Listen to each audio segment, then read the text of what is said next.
এটা কোনো এখনো সেরকম স্তরে বা কোনো স্তরে পৌঁছায়নি। শুনতে পাচ্ছে? চটপট রেডি করুন।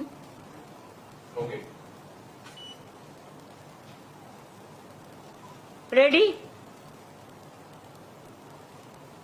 শোনা যাচ্ছে? প্যান্ডামিক, আমরা সরি প্যান্ডামিক তো এন্ডামিক হয়ে গেছে, সেটা নয়।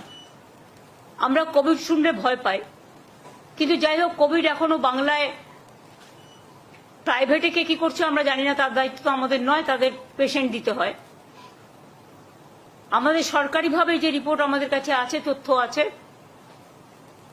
আমরা প্রত্যেককে ইম্পর্টেন্ট যারা জড়িত, পঞ্চায়েত থেকে শুরু করে, আরবান থেকে শুরু করে, মিউনিসিপ্যালিটি থেকে শুরু করে, ডিএমই থেকে শুরু করে, ডিএইচএস থেকে শুরু করে, বিশেষ করে এই ডিজিজের ব্যাপারে যোগীরাজ থেকে শুরু করে, আমাদের health department, MSME department, police department, সকলে, চিফ সেক্রেটারি, হোম সেক্রেটারি, আমরা সকলকে নিয়ে কলকাতা কর্পোরেশন থেকে শুরু করে পঞ্চায়েত, রুরাল, সব ডিপার্টমেন্টকে ডেকে মিটিং করে আমরা প্রস্তুতিটা সেরে রাখলাম।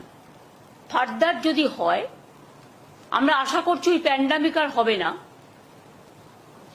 কারণ WHO অলরেডি বলে দিয়েছে it is not pandemic, it is endemic, এরকম কিছু একটা শুনেছি। I may not be correct, please cross check. কিন্তু আমরা যেটা মনে করি যে সতর্ক আমাদের থাকতে হবে, কোনো প্যানিকই ক্রিয়েট করা নয়। যদি বাই চান্স সেরকম কিছু হয়, আমাদের প্রস্তুতি তৈরি থাকবে, এটা নিয়ে ভয় পাওয়ার কোনো কারণ নেই। কিছু কিছু ক্ষেত্রে যাদের কোমরবিডিটিস আছে, যাদের লাংসের প্রবলেম আছে, চেস্টের প্রবলেম আছে, হার্টের প্রবলেম আছে, বা অন্যান্য নানা রকম প্রবলেম থাকতে পারে, এবং sometimes ageing is also the factor. সর্দি কাশি হলেও আমরা ভাবি, সর্দি কাশি হলেও একটা বুকে কফ জমে থাকলে শ্বাসকষ্ট হয়, যার জন্য নেবুলাইজার করা হয়, করে ওটাকে ক্লিয়ার করা হয়।